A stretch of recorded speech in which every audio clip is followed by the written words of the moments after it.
صل على نبينا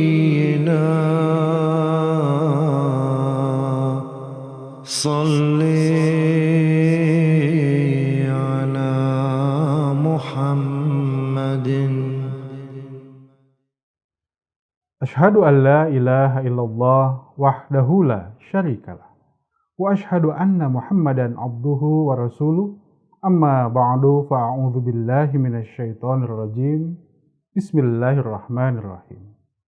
Pemirsa yang dirahmati Allah Subhanahu wa taala, Assalamualaikum warahmatullahi wabarakatuh.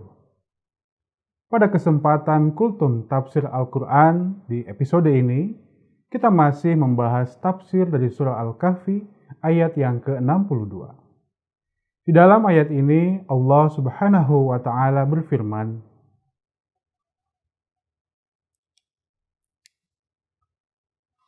A'udzu billahi minasyaitonir rajim. Falamma balagha majma'a bainihima nasiya hutahuma fattakhadha sabilahu fil bahri saroba.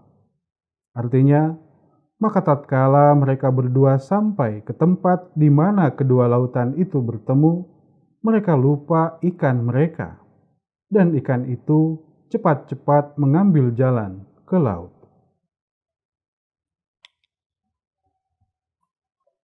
Pemirsa yang dirahmati Allah Subhanahu wa taala, di dalam ayat ini ada disebut kata al-hut yang artinya adalah ikan. Biasanya kata ini digunakan untuk menunjukkan ikan yang besar. Adapun kata as-sarob artinya adalah tempat tinggal binatang buas atau lubang dalam tanah dan pembuluh air. Kata sarob adalah masdar yang artinya adalah berjalan dengan cepat. Melihat ikan dalam keadaan ru'ya menunjukkan kepada sebuah tempat beribadahnya orang-orang yang soleh atau masjidnya orang-orang yang menjalankan ibadah. Sebagaimana diketahui dari ayat ini dan ayat-ayat setelahnya, bahwa kepada Nabi Musa alaihissalam telah diberitahukan tanda tempat pertemuan dua lautan, yakni bila sampai di tempat tersebut, maka ikan mereka akan menjadi hilang. Jadi, tafsir dari kalimat nasiya hutahuma adalah di mana kelak tempat beribadah orang-orang yang soleh menjadi hilang dari mereka.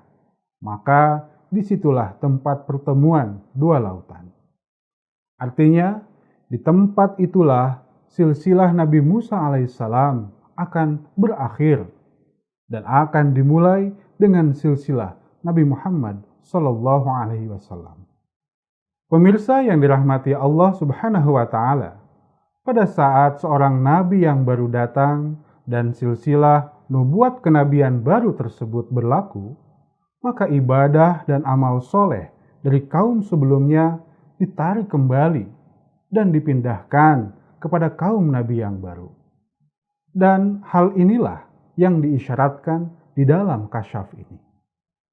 Dengan berlakunya silsilah Nabi Muhammad SAW, maka ibadah dari para pengikut silsilah Nabi Musa alaihissalam tidak diterima lagi oleh Allah Subhanahu wa taala. Tanda-tanda kesolehan dari umat Nabi Musa alaihissalam telah lenyap. Kalimat nasiya hutahuma menerangkan bahwa sejatinya kaum Bani Israel dari sejak lama telah kehilangan ruh ibadahnya dan mengalami fase kehilangan nilai ketakwaan. Kesolehan dan ibadah itu hanya tersisa pada kaum tertentu yang benar-benar taat di antara umat Nabi Musa alaihissalam dan juga pemuda teman beliau, yakni umat Masehi. Dikarenakan Nabi Isa alaihissalam adalah seorang nabi dari silsilah Nabi Musa alaihissalam, maka bila telah tiba di tempat pertemuan dua lautan tersebut, maka kaum yang dipimpin oleh Nabi Musa alaihissalam dan kaum Nabi Isa alaihissalam, maka kesolehannya dan nilai ibadahnya akan lenyap. Melalui ayat ini dapat diketahui bahwa semua kejadian ini bersifat kasyafiyah. Karena jika memang benar tempat yang dimaksud sebagai pertemuan dua lautan yang terjadi secara lahiriah, maka tentu tidak memerlukan seekor ikan sebagai tanda pengenalnya. Pemirsa yang dirahmati Allah Subhanahu wa Ta'ala, namun sayangnya atas fakta ini kaum Yahudi tidak mau mengakui bahwa nubuatan pertemuan dua lautan sudah terjadi, yang menandakan bahwa nabi yang baru telah datang. Dan mereka pun tidak bisa menerimanya, bahwa ibadah dan kesolehan dari mereka sudah tidak dihargai lagi. Adapun ibadah dari kaum nabi yang baru akan diterima oleh Allah Subhanahu wa Ta'ala. Bahkan doa-doa mereka didengarkan oleh Allah Ta'ala.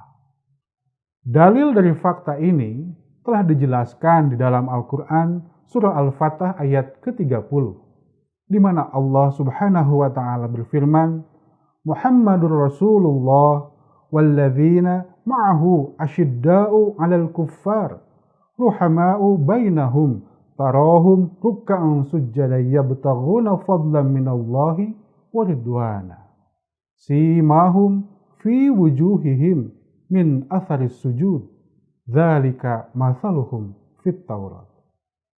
Artinya, Muhammad adalah Rasulullah dan orang-orang yang bersama dengan beliau sangat keras terhadap orang-orang kafir dan sangat berkasih sayang di antara sesamanya. Engkau akan melihat mereka dalam ruku dan sujud, karena mereka hendak mencari karunia dan keridhaan Allah Subhanahu wa Ta'ala. Dari wajah mereka nampak tanda-tanda kemakbulan sujud mereka. Perumpamaan mereka yang demikian ini ada tersebut di dalam Taurat.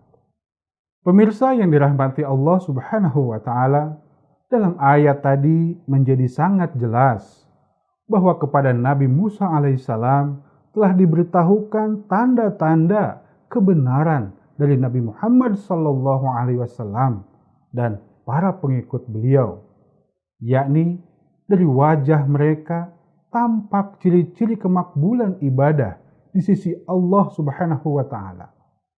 Sedang ibadah kaum-kaum yang memusuhi Nabi Muhammad sallallahu alaihi wasallam akan ditolak dan tidak nampak sedikit jua pun tanda-tanda kelimpahan Allah Ta'ala dari air muka mereka.